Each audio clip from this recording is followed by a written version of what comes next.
Today we are going to learn with that of the model, the topic, the lateral ventricle. The lateral ventricle is a cavity that lies inside the cerebral cortex. But before going to the detail of it, we have to learn few structures on the medial aspect of this brain model. This is the frontal lobe.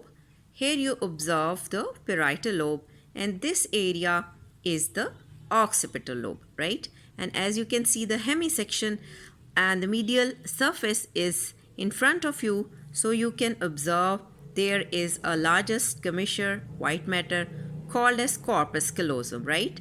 This is its part called as rostrum, if you can see it clearly, and this curved area is called as genu, and this largest part next to the genu is the body or trunk of the corpus callosum, and this posterior end is called as splenium of the corpus callosum, right? Now concentrate, there is another important structure that is called as fornix, right? And the fornix is having on its superior aspect, there is a curtain-like structure called as septum pellucidum that is connecting rather the, you would say, fornix and the corpus callosum. Can you see this septum pellucidum, right? And this area is the diencephalon, right? And we observe this as a thalamus. This yellow tinge is interthalamic adhesion. This area is the hypothalamus. And what else you can observe? This is the tila choroidea or choroid plexus lying here and is meant to produce the CSF.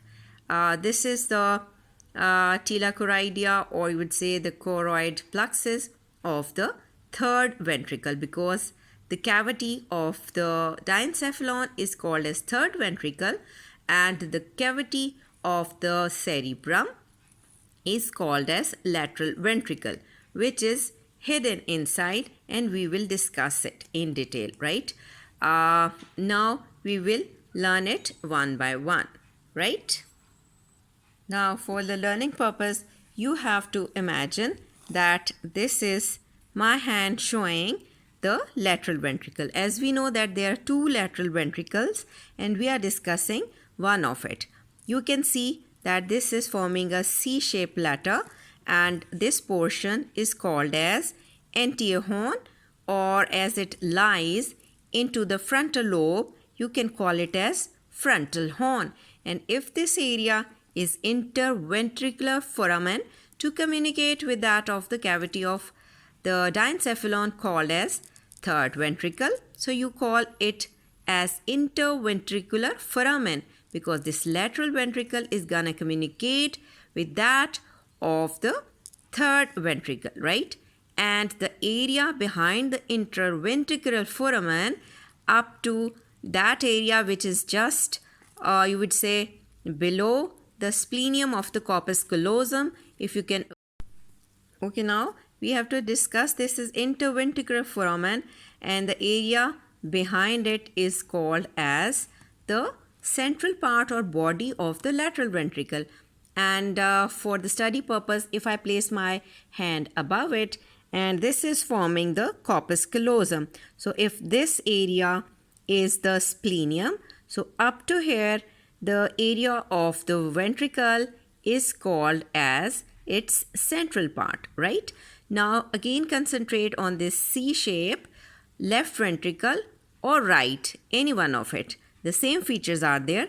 Now you see the extended part towards the posterior aspect. This is called as posterior horn. And this posterior horn is gonna enter into the occipital lobe, and you call it as occipital horn, right? And now you can see that there lies the lower horn that is gonna enter into the temporal lobe, so called as inferior horn or the temporal horn, right? So the horn which lies anterior to the interventricular foramen is called as anterior horn, which is in the frontal lobe, let me repeat, and is called as frontal horn. So again summarize the parts of the lateral ventricle. What are they? as it is a C-shaped sort of letter. This is the anterior horn. This is its central part or body. This one is posterior horn, and this low lying is inferior horn, right? Now some other important relations with the help of hand, as this is lateral ventricle. And what is this? This is a caudate nucleus. This is the head of the caudate nucleus. This is the tail of the caudate nucleus ending up to into the amygdaloid body. So this curvy C-shaped lateral ventricle is having the caudate nucleus inside, having its head, its body and tail ending up into the amygdaloid body, right? And what is this? This deep-seated or central area, we can learn it as thalamus. So now concentrate the relation. This is the lateral ventricle. This one is the caudate nucleus with its part, and this one is the thalamus, right? Now learn the map on the model. As we know that this underlying hidden is the lateral ventricle, and through interventricular foramen it has to communicate with the cavity of the diencephalon, the third ventricle. And this third ventricle is communicating through cerebral aqueduct, which is the cavity of the midbrain, with that of the fourth ventricle, right? This is how these ventricles are communicating and sharing the CSF, which is being formed through the choroid plexus along with the tila choroidea, and gonna be take its path for the final drainage. Let me discuss now in detail the parts of the lateral ventricle. And as we have a section that can easily be separated, I am gonna removing this cerebellum, and now you can very well observe that this is the superior aspect of this cerebral cortex and the lower structure. So we will learn one by one to them. Now concentrate. If I can place the pen inside, you can see that this portion, the inner portion of this cerebral cortex, is addressing the anterior horn of the lateral ventricle, right? Okay, the anterior horn, which is lying here where my pencil is, and is entering into the frontal lobe, right? You can see it. This anterior horn has got boundaries, the roof, which is formed by the trunk of the corpus callosum, right?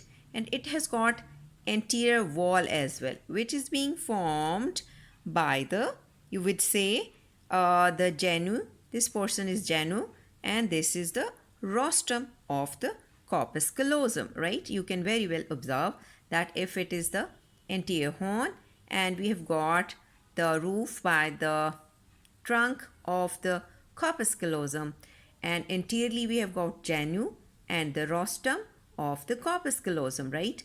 And if I have to put this piece here, that is gonna complete the medial boundary being formed by the, you can see the fornix and the septum pellucidum. Medially you can see column of fornix and the septum pellucidum. And now the interesting thing that we have to learn, that which structures are gonna take part in its floor. So let me remove this thing, and you have to observe something new. This hole is the caudate nucleus, right? This is its head, and then it has got its body, that is comma shape, you know, and is forming the tail, and finally touching to join the amygdaloid body. So you can see again a structure having the head, right? This is the head, and this is its body, then forming the tail up to here, right? And now if I fix it inside, what is gonna happen, that the head of the caudate nucleus, that is taking part in the flooring of the anterior horn. Let me show you again without pencil that this one is the head and is gonna enter to form the floor of the anterior horn, right? So let me repeat the boundaries of the anterior horn, which is anterior to the interventricular foramen, and inside this frontal lobe, if I can put my pencil from inside, it has got roof through the trunk of the corpus callosum and the underneath fibers, right? Anteriorly the genu and the rostra, and medially the septum pellucidum and the fornix with its column. And if I can remove it, you can see that the head of the caudate nucleus, that is gonna form its floor. You can see I am putting it in, right? Now removing it and putting it in, right? And what structures you see that this is the thalamus, right? And these fibers are, let me mark them. Yes, these are the stria medullaris thalami just below the choroid plexus, right? Now let me tell you the location of the choroid fissure. This is the location of choroid fissure because it is present in between the fornix and that of the thalamus, separating the two, right? And this is showing the choroid fissure, and here that lies the choroid plexus, tila, choroidea, all the structure taking part in the formation of CSF, right? Okay, now concentrate on the central part of the lateral ventricle. You can see this cavity, and now if we concentrate is that this is the central part. So what it has got, we should expect the roof here, and roof is formed by what? The body of the corpus callosum, its underneath fibers, they are taking part in its roof formation, right?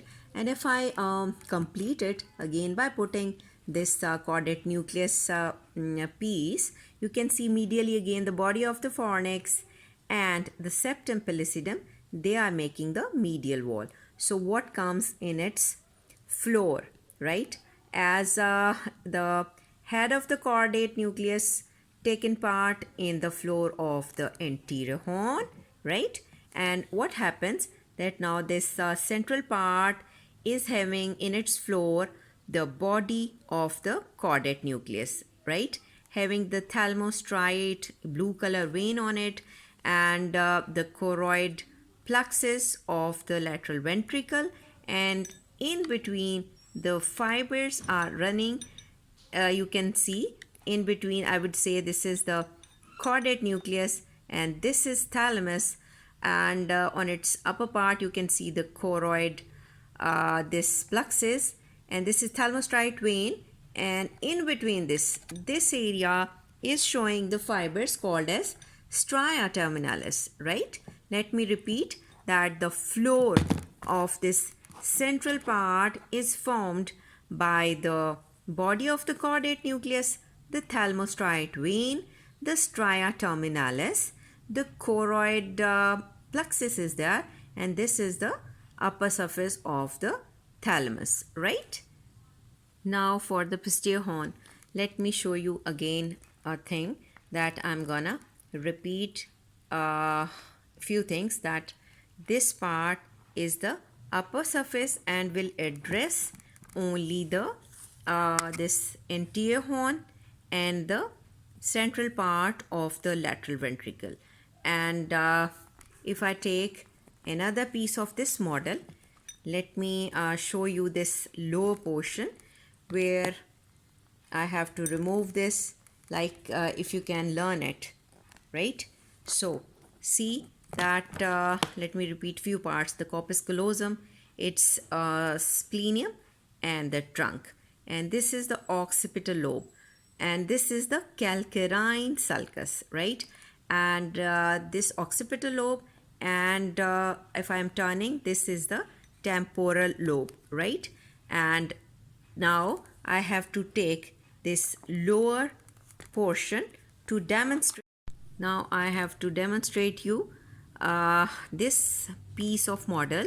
This is the location of posterior horn, right? If you can observe, if I place it like this, let me repeat, this is the occipital lobe, this is the temporal lobe, and I'm holding it and turning you a surface superior surface towards you to see the location of posterior horn towards the occipital lobe, right? And now we have to learn which structures are going to form its roof and lateral wall, and which structures are going to form its floor and medial wall. First, concentrate on its floor. For this, again, I need this model to show you that this is the splenium of the corpus callosum that is giving rise few fibers called as forceps major, right? And this forceps major, these fibers are going inside and superiorly, if I can show you from the near aspect, this is the bulb of the posterior horn, this region where my pen is. It is raised or formed by the fibers of the forceps major. And from where they were coming, let me show you the model again, that if I put here this, the splenium of the corpus callosum, they are giving rise the forceps major fibers, right?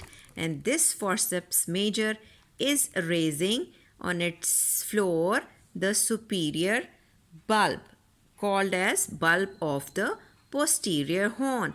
And if I trace my pencil deep seated just inferior to this bulb of the posterior horn, where my finger or pencil is, you would say, I will show you by making it a little bit more enlarged area. If I can demonstrate you the inner aspect in this model, what is it? This is called as calcar avis, right? Just below this horn or bulb of the posterior horn, below lying prominence is called as calcar avis. And why it is formed? It is formed by the inner depth of this calcarine sulcus. Let me show you. That was the calcarine sulcus on the occipital lobe that is so deep that it is producing an eminence inside the posterior horn and is called as calcar avis. So let's repeat the features of posterior horn by completing this model. The splenium of corpus callosum is producing forceps major fibers that are in the posterior horn give rise to the bulb, right? And just below it we have got another prominence called as calcar avis. And why it is there? It is being produced by the calcarine sulcus, and this sulcus basically is so deep to produce the inside structure called as calcar avis, right? Now concentrate on the leftover inferior horn. Again, if I remove this upper portion of the model, you can see that this longest one that extends into the temporal lobe is the inferior horn. And what structures are forming its, you would say, roof and lateral wall are through the fibers called as tapetum.